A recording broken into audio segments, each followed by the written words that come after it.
Assalamualaikum majikan. Seperti biasa yang namanya Miss Justin kan kita kalau ada yang viral-viral pasti kalian banyak banget langsung gercep nge-request. Ya malahan kasus ini gue taunya juga dari bacain komen-komen kalian, begitu makasih ya majikannya.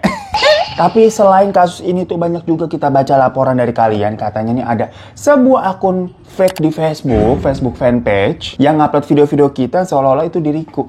Ya mohon maaf, kita kan juga gini-gini sebenarnya nggak ngerti ya rakyat. Disclaimer aja nih soalnya sekalian klarifikasi. Makanya kita kan nggak pernah klarifikasi. Tuh kan ngomong aja susah. Klarifikasi beginian lah macam artis-artis gosip. Soalnya gimana pun juga gue baca ada beberapa dari kalian yang katanya ketipu sama akun palsu ini, kan kita jadi takut. Lah kita sering bawain kasus-kasus kriminal tipu-tipu. Masa majikanku semua di sini yang kena tipu, kan sedih. Pokoknya untuk sosial media yang saya punya gitu ya untuk saat ini cuma ini nih, YouTube, Instagram, TikTok, sama Shopee yang baru nih buat spill-spill barang kayak ini nih. Lemari 600.000 mau nggak?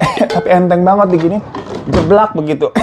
Atau ini nih, apa sih, candle gitu, lilin segede gini 11.000. Iya benar, makanya kalian follow Instagram kita sering nge-spill di situ, tahu lah, sekalian promosi. Pokoknya sosial media itu tuh ada di deskripsi di bawah, selalu kita cantumin kok yang beneran, yang official di situ. Kagak pakai admin, kita sendiri langsung bales-balesin biasanya kalau kalian komen. Tapi kalau kalian tanya TikToknya tapi kagak aktif lah, emang iya kita kagak pernah upload, cuman punya-punyaan doang. Pertama emang sengaja buat nontonin TikTok orang gitu.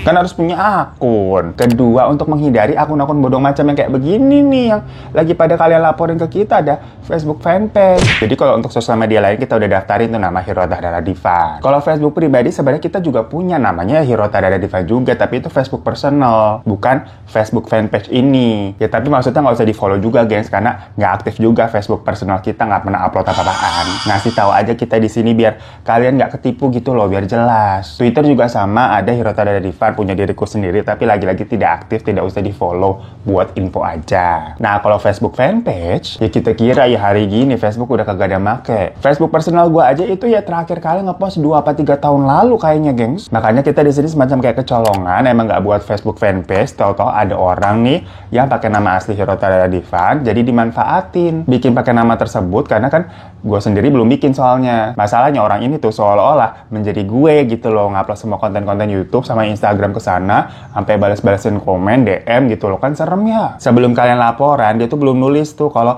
akun ini hanya fanbase, fake account gitu, enggak. Tapi setelah kemarin gue sempat nge-post dulu kan malam-malam tuh kemarin banget di community post, baru diganti tuh sama dia, tapi tetap ngupload video-video ngambil dari sini, kan aneh banget. Maksudnya gini, yang namanya akun-akun fanbase gitu boleh aja, malah gue berterima kasih banget begitu ya. Tapi kalau fanbase beneran nggak begitu biasanya. Tampilannya nggak plek-ketiplek seolah-olah emang asli, bannernya juga pakai banner di YouTube gitu, nampilin link sosial media juga seolah-olah asli. Dan memang kalau dilihat dari postingan-postingan yang udah caption, hashtag segala macem, balas-balasin komennya seolah-olah itu gua. Berarti kan niatnya memang sudah tidak benar, tapi sekarang karena mungkin ada beberapa dari kalian yang tahu gitu, dia jadi ngaku-ngakunya fanbase. Apalagi banyak yang laporan ke gue katanya juga pernah ketipu sama akun tersebut, jadi kan meresahkan. Makanya buat teman-teman majikan semua minta tolongnya untuk report bareng-bareng supaya nggak disalahgunakan nih, soalnya udah meresahkan gitu ya. Terima kasih. Ya mungkin buat kedepannya kita tetap akan menginfokan hal ini ya, sampai itu akun bener-bener hilang. Karena kan mungkin kan ada nonton video ini, ada yang enggak, nontonnya nanti nih besok teman cerita gitu loh, biar infonya lebih kesebar aja.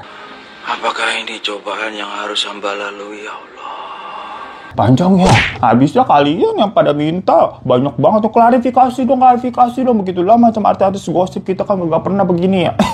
Ya udah gitu aja lah. Sama kalau kalian heran, ini syutingnya di mana kok backgroundnya baru? Kagak baru sebenarnya, gengs. Ntar aja kita sepil ya. Kepanjangan intronya, bukan endorse, bukan apa, curhat mulu jadinya.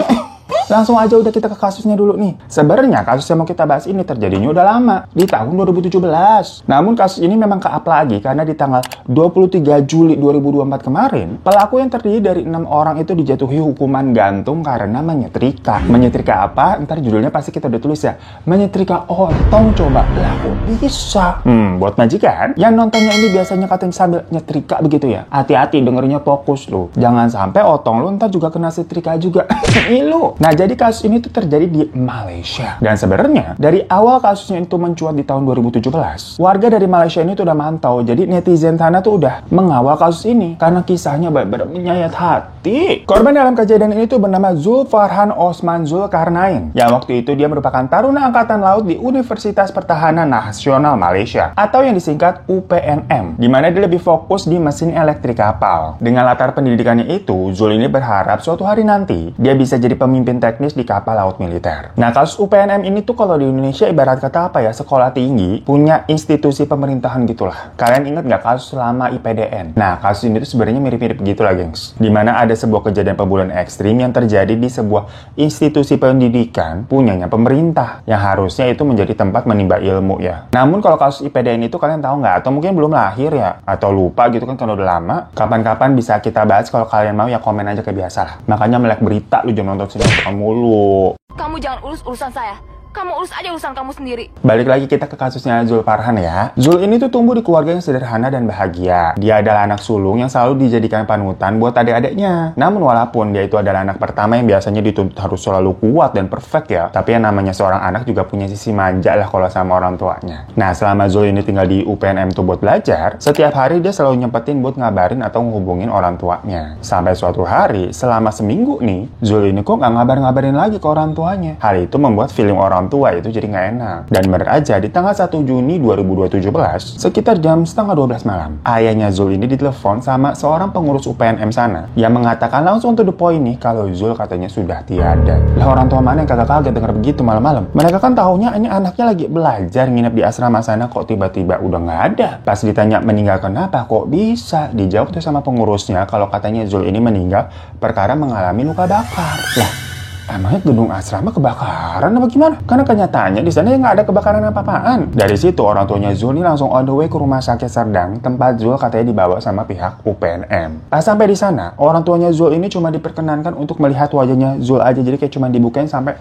muka dong begini. Masalahnya kan tadi pas ditelepon dikasih taunya katanya meninggal karena luka bakar. Jadi ya orang tuanya penasaran dong, luka bakar sebesar apa dan seperti apa kok bisa sampai membuat Zul ini tuh tiba-tiba meninggal. Sampai terjadi tuh perdebatan di sana. Ya akhirnya pihak UPNM itu memperbolehkan orang tuanya Zul ini untuk ngecek sekujur tubuh anaknya tersebut. Dan betapa syoknya mereka ngelihat ada sekitar 80% lah tubuhnya Zul ini semuanya mengalami luka bakar dalam kondisi melepuh. Ya namanya juga luka bakar melepuh begitu kan berarti karena terbakar, kena api, kena air panas atau cairan kimia dong. Nah sebenarnya apa yang terjadi nih? Jadi gini kronologinya. Pada tanggal 13 Mei 2017, ceritanya ada salah satu anak asrama yang bernama Akmal yang kehilangan laptopnya. Ya dia panik dong, nanyain tuh temennya satu-satu, laptop kehilang, lihat nggak? Laptop kehilang, lihat nggak? Tapi nggak ada satu temennya itu yang tahu. Sampai-sampai ada temennya memang yang nyeletuk. Aku ada kelainan Bomo, kita tanya aja dia yuk. Jadi Bomo itu tuh panggilan buat dukun. Kalau kita di sini ngomongnya dukun, kalau di sana tuh Bomo gitu lah nyebutnya. Cuman biar gampang kita sebutnya dukun aja nggak apa-apa ya. Singkat cerita, bertanyalah anak-anak ini tuh ke si dukun itu tuh. Dukunnya bilang, bentar-bentar saya sholat hajat sama sholat istiqoroh dulu ya, biar dapat petunjuk. Ya di Malaysia kan mayoritasnya memang muslim juga seperti di sini. Tapi ini emang ada gila-gilanya aja si dukun nih, bawa agama. Yang setelahnya si dukun bilang katanya udah dapat petunjuk nih, dimana pelakunya masih orang dalam di asrama tersebut. Ciri-cirinya pelakunya katanya berbadan tegap. Nih mohon maaf ya,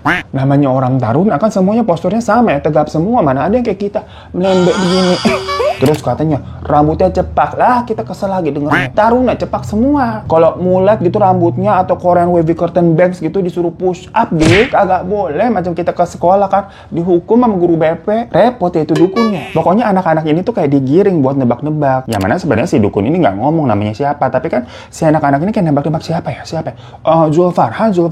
Kata dukunnya iya itu gitu loh. Jadi kayak main tebak-tebakan, gengs. Lah kan belum tentu benar, berarti buktinya juga nggak ada dan nggak pakai basa-basi. Setelah dari dukun tuh, malamnya nih, anak-anak tersebut langsung ngedatengin kamarnya Zul sekitar jam 1 pagi, 1 dini hari. Ya si Zul jam segitu kan lagi anak-anak tidur nih, tiba-tiba dibangunin, disidang dia dibawa ke ruang kosong. Dibogem beberapa kali buat ngaku. Besoknya si Zul nih absen apel pagi, karena kan semalam habis dihajar. Sementara anak-anak lain yang ngehajar tuh pada bilang kalau Zul ini katanya nggak enak badan. Jadi dibilang ke guru sama pengawas tuh, Zul lagi nggak enak badan, izin. Tapi masalah nggak selesai sampai di situ. Seminggu kemudian, di tanggal 10 Mei 2017, salah satu tersangka nih, ada yang bernama Hakim, dapat chat via WhatsApp dari temannya bernama Asmarudin. Dimana ini Asmarudin tuh kayak nanya, nampak Zulfarhan tak? Kayak lihat Zulfarhan nggak? Dijawab sama Hakim, enggak lihat. Jadi ternyata si Asmarudin ini tuh kehilangan duit. Dan dia mikir bisa jadi jangan-jangan si Zulfarhan lagi nih pelakunya. Karena kan kemarin katanya laptopnya Amal yang dituduh kan yang nyuri si Zulfarhan ya, walaupun gak ada bukti. Lagi-lagi si Zul di sidang. Si Asmarudin itu nyecer, menuduh si Zul yang ngambil duitnya. Jadi disuruh ngaku si Zul, ngaku lu.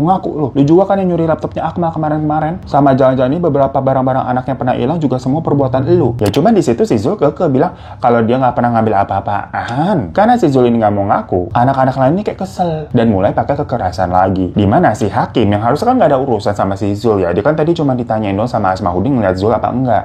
Si Hakim malah ikut-ikutan mukul perutnya si Zul berapa kali. Namun meskipun udah dipukulin begitu, si Zul ini tetap nggak ngaku. Cuma dia juga nggak ngelawan, alias ya udah diam aja menerima pukulan-pukulan tersebut dari teman-temannya. Ya mungkin karena ini dikeroyok juga kali ya, gerombolan ya, total ada 25 anak habisnya gengs ya, mau ngelawan sendirian juga pasti kalah. Gimana akhirnya mereka semua ini secara bergantian ngehajar Zul. Ada yang pakai tangan kosong, ada juga yang pakai alat-alat macam apa, ikat pinggang, hanger, sampai tipe peralon. Pakaiannya Zul juga dilepas paksa tuh sampai dia pakai boxer doang, macam gojol anak orang. Terus gilanya ya, entah ide dari mana, emang dibisikin setan kali ya, si Asmarudin itu malah ngambil setrikaan uap yang portable jadi nggak pakai kabel. Terus dia mulai nyundut tubuhnya si Zul tuh pakai setrikaan tersebut sambil terus nyecer dengan pertanyaan yang sama kayak, ngaku lu kan yang ngambil uang gua. Ya dijawab sama si Zul, bukan gue. Disundut deh tuh sama setrika. Diulang lagi, ngaku nggak? Sumpah bukan gue. Disundut lagi udah. Ya tentunya di situ si Zul ngerintih kesakitan ya. Ya kita aja misalkan kalau nggak sengaja kesundut rokok sama orang gitu atau kena knalpot, rasanya udah nano itu teriak-teriak. Ini lagi ditempel setrika langsung ke kulit. Pakai boxer doang kan habisnya di.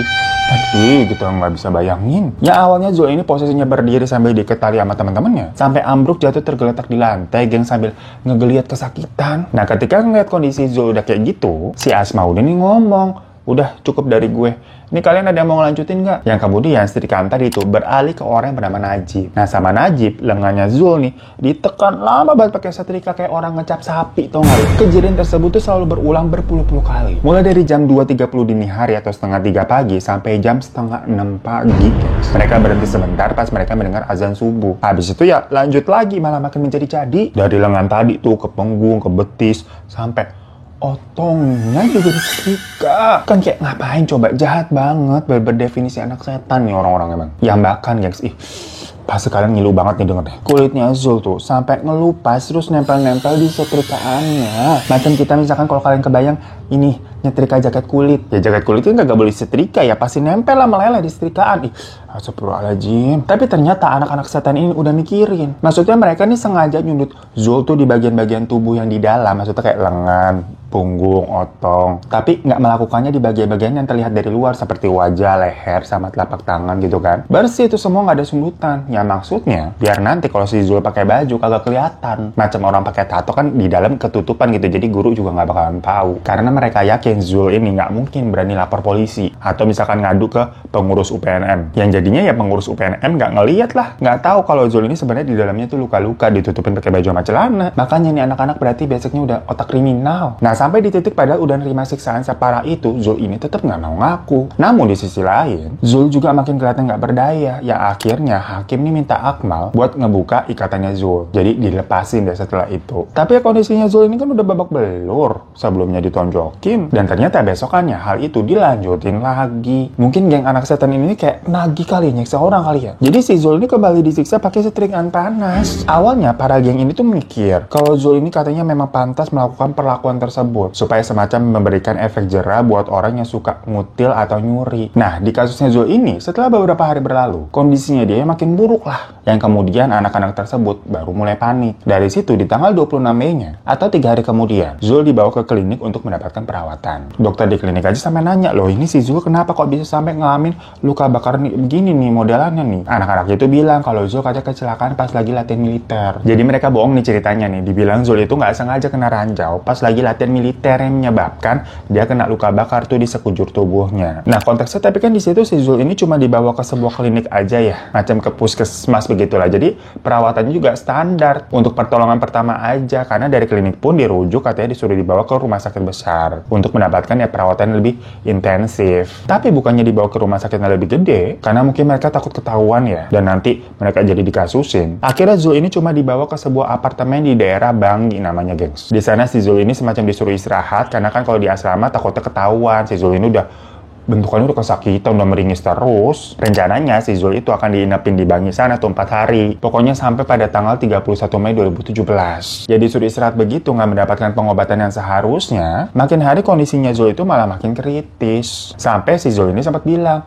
udah gue nggak kuat, tolong sampaikan pesan aja untuk orang tua gue kalau gue tuh sangat kangen dan sayang banget sama mereka, katanya gitu loh. Jadi Zul ini tuh ngira udah dia nggak bakalan selamat. Barulah di hari berikutnya tanggal 1 Juni 2017, tubuh Zul ini sudah terbujur kaku. Setelah Zul ini udah kelihatan nggak bernafas, barulah anak-anak ini tambah panik lagi. Karena di antara mereka juga nggak ada yang ngerti caranya CPR ya, yang buat pompa jantung penolongan gitu loh. Jadilah mereka nelfon ambulans dan Zul ini langsung dilarikan ke rumah sakit Serdang. Dari pihak rumah sakit sendiri memang menyatakan kalau Zul ini udah nggak ada sebelum tiba di rumah sakit. Diperkirakan Zul itu tuh meninggal di jam 9.10 malam. Yang orang tuanya Zul akhirnya baru dikabari 3 jam kemudian, yaitu sekitar jam 12 malam. Begitu dapat kabar tersebut, yang seperti tadi kita udah ceritain di awal ya, orang tuanya langsung on the way ke rumah sakit tuh. Padahal rumah orang tuanya ada di Johor. Untuk menuju ke rumah sakit Serdang, di Selangor sana tuh jaraknya sekitar 300 km, gengs. Jauh itu. Tapi namanya dengar anak meninggal ya. Pokoknya mereka baru sampai tuh di jam 3 dini hari. Kebayangkan sejauh apa? Namun anehnya tadi tuh ketika mereka ini ingin melihat Zul, awalnya mereka nggak diperbolehkan langsung ngelihat, gengs. Padahal kan tadi nyampingnya jam 3. Itu baru boleh ngeliatnya jam 9 pagi. Jadi lama tuh. Itu juga cuma kepalanya doang yang diliatin. Sampai akhirnya mereka debat maksa buat bisa melihat seluruh tubuhnya Zul. Karena kan tadi di teleponnya dibilangnya karena luka bakar. Kondisinya bener-bener bikin kaget. Dan memang ternyata dari hasil otopsi diduga Zul ini tuh meninggal karena menderita luka bakar itu yang terinfeksi bakteri, gengs. Perkara nggak sempat segera diobati. Selain itu, jantung dan ginjal Zul itu juga mengalami pembekakan dan mengalami kerusakan yang diduga akibat pukulan terlalu keras. Dari hasil otopsi pun diketahui ya kalau ada 90 luka bakar di sekujur tubuhnya Zul yang udah rusak mulai dari jaringan kulit luar sampai menembus ke bagian saraf dan ototnya. Setelah proses otopsi selesai, Zul ini dikembalikan ke keluarga untuk dibawa pulang ke rumahnya di Johor tadi ya, buat ya dimakamkan. Keluarga, kerabat, serta semua teman itu pada datang untuk memberikan penghormatan terakhir untuk Zul saat proses pemakamannya. Namun orang tuanya jelas nggak terima ya dengan apa yang terjadi. Bukan nggak terima karena anaknya telah berpulang ya, tapi lebih kayak, ya ini kan anaknya telah dibully ya dengan cara yang mengerikan seperti itu. Bayangin aja nih anak yang mereka sayang-sayang, mereka besarin dengan sepenuh hati, anak sulung pula, harapan keluarga di masa depan. Harus berakhir dengan cara yang seperti itu dari orang-orang yang tidak bertanggung jawab. Sampai untuk waktu yang lama, orang tuanya Zul ini nggak mau loh megang atau ngeliat setrikaan, karena mereka trauma lah. Setiap mereka melihat setrika, mereka selalu terbayang-bayang sama siksaan yang didapatkan sama anaknya itu. Kasus ini pun akhirnya segera diproses dan dibawa ke jalur hukum. Dan langsung jadi berita besar di Malaysia, gengs. Langsung jadi perhatian pemerintahan Malaysia juga, karena ini adalah sebuah insiden perpeloncoan yang ekstrim, apalagi terjadinya di bawah instansi yang punya pemerintah, macam kecolongan gitu loh. Nah sebenarnya pas kejadian kan itu anak-anaknya banyak ya, ada sekitar 25-an, tapi memang nggak semuanya ikut menyiksa, ada yang cuma nontonin doang. Nah ada nih beberapa anak yang nggak tega tuh, tapi mereka mungkin nggak bisa nolong. Makanya akhirnya mereka ini diam-diam berusaha untuk nulis surat kaleng ke pengurus UPNM yang isinya kurang lebih kayak, tolong ada yang butuh bantuan di kamar 410, maksudnya di kamarnya si Zul Farhan. Karena kan Zul Farhan kondisinya begitu ya, jadi ini memang sebelum si Zul ini dibawa ke klinik. Nah surat itu sebenarnya katanya sampai ke pengurus dan langsung ditindaklanjuti. Jadi dicek tuh ke kamar 410. Tapi pas pengurus nyampe, si Zulnya udah nggak ada. Yang ternyata udah dipindahin ke kamar lain. Perkara yang nyapuin surat tadi tuh ketahuan. Jadi macam kayak di film-film gitu adegannya. Pas pengurusnya sampai, udah nggak ada siapa-siapa. Tapi ternyata dari kasus penyiksaan yang pertama di tanggal 13 Mei itu, Zul sebenarnya juga udah sempat cerita ke pacarnya. Dia bilang kayak, sayang aku habis digebukin karena dituduh nyuri laptop. Ditanyakan siapa yang nuduh kamu, terus gimana kondisi kamu? Si Zul bilangnya, enggak kok, aku baik-baik aja. Yang nuduh tuh masih temen aku juga, tapi udah nggak apa-apa lah. Aku nggak mau memperbesar masalahnya, jadi kamu nggak usah cerita-cerita ke siapa-siapa ya. Aku cuma pengen sharing doang. Nah makanya dari sini pelajarannya, gengs, kalau di beberapa kasus, macam kasus yang terjadi sama Zul nih misalkan, diam itu bukan emas, walaupun katanya kan diam itu emas, tapi kalau halnya seperti ini ya enggak, karena ujung-ujungnya ditakutkan kejadiannya begitu. Kalau diam doang, nggak ngelapor, nggak ngelawan, ya inilahi. Karena harusnya gimana pun juga Zul ini melapor untuk minta perlindungan lah at least. Sama halnya makanya kita jadi mikirin tuh masalah akun-akun palsu kayak curhat kita di awal. Kalau kita diemin misalkan ya, takutnya makin banyak yang ketipu gitu kan, majikan semua ketipu ya. Takut, jadi ya udahlah report aja. Lanjut ya, pada 14 Juni 2017, dari 25 anak yang ikut terlibat tadi, 7 orang diantaranya tuh statusnya hanya jadi saksi. Karena tadi itu nontonin doang. Termasuk yang nulis surat anonim ke pengurus tadi itu yang suruh ngecek ke kamar 401. Sementara 12 orang lainnya dijadikan tersangka dengan dakwaan pencederaan. Nah, 6 orang lainnya yang namanya memang dipublish ke media tuh ada tadi Hakim, Asmaudin, Najib, Akmal, ada juga namanya Afif, sama Sobirin. Itu mereka semua ditetapkan sebagai tersangka utama atas kasus pembunuhan tidak terencana. Yang mana mereka itu ngakunya katanya cuma nyetrika Zul sebanyak 8 kali. Yang padahal dari hasil otopsi itu jumlahnya kan sampai 90 kali nyetrikanya. Ini korupsi, gengs, bener-bener ya. Setelah proses persidangan yang panjang sampai membutuhkan waktu 5 tahun ya pasca kejadian. Jadi di tanggal 21 November 2021 nih, Hakim menetapkan hukuman 18 tahun penjara bagi tadi tuh yang ke-6 orang tersangka utama. Sedangkan yang 12 orang sisanya dikenakan hukuman 3 tahun penjara. Kalau yang saksi 7 orang tadi ya bebas, nama juga saksi kan, bukan jadi tersangka. Nah, atas putusan itu, bukan cuma keluarga Zul yang nggak puas, tapi jaksa yang menangani kasusnya yang menuntut tuh juga greget gitu, apalagi warga Malaysia yang ngikutin kasusnya. Ditambah setelah putusan itu, para tersangka ini masih bisa jalan petantang-petenteng sampai senyum-senyum. Ya kan bikin emosi. Ya akhirnya pada 14 Mei 2024 baru nih kemarin naik banding kasusnya. Jadi lama ya prosesnya ya. Kali itu jaksa penuntut meminta supaya 6 tersangka utama nih dijerat hukuman gantung. Mengingat perilaku mereka bener-bener dajal, apalagi setelahnya tidak menunjukkan rasa penyesalan. Masih berani-beraninya tuh tadi keluar senyum-senyum petantang-petenteng. Akhirnya pada tanggal 23 Juli 2024 baru kemarin nih, makanya kasus ini tuh kembali viral lagi. Mahkamah Tinggi Malaysia itu menanggapi banding tersebut. Di mana Mahkamah Tinggi ini mengatakan, kalau setelah membaca keputusan hakim sepanjang 233 paragraf yang katanya dibaca tuh selama 3 jam, mereka mengakui kalau keputusan hakim yang kala itu yang dulu tuh kurang tepat. Sehingga Mahkamah Tinggi yang sekarang tuh kembali memberikan keputusan baru, yaitu menyetujui hukuman gantung untuk 6 orang tersangka utama dan mengubah hukuman untuk 12 tersangka lainnya yang awalnya tadi cuma 3 tahun menjadi 6 tahun. Tapi memang untuk tanggal eksekusinya ini tidak dirilis. Karena kalau hukuman mati begitu memang biasanya nggak dikasih tahu kapannya, gengs. Biar si tersangka ini deg-degan nggak tahu eksekusinya kapan,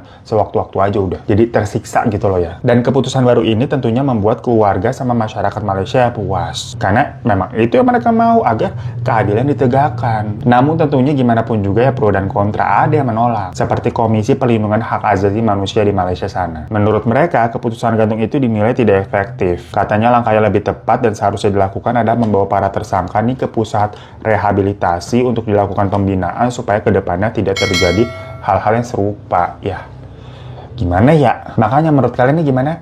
Coba komen di bawah. Oke, thank you semua majikan. Tadi itu kasus requestan kalian ya, yang aduh ngeluh banget dengernya. Abis ini kita kalau ngeliat setrika pasti begidik begitu ya. Apalagi misalkan kalau mau nyetrika baju atau celana yang bahannya kulit gitu gosong apa yang menempel-nempel meleleh di nauzubillah min zalik. Ya tapi memang untuk ending dari kasus ini yang memang baru selesai kemarin itu sesuai sih sama harapan banyak orang di mana pelakunya dihukum gantung. Cuma ya itu biasa dari Komnas HAM yang namanya juga hak asasi manusia gitu ya. Biasanya kan memang menolak yang namanya hukuman-hukuman mati karena dianggap hidup matinya seseorang itu bukan orang yang menentukan dari Tuhan. Namun perbuatan anak-anak setan itu yang mengadili si Zul menyiksa segitunya ya nggak mikirin hidup matinya Zul juga, apa kabar dunia. Ya udah, thank you ya majikan pokoknya ya. Oh iya lupa, kalau kalian bisa nebak nih kita di mana?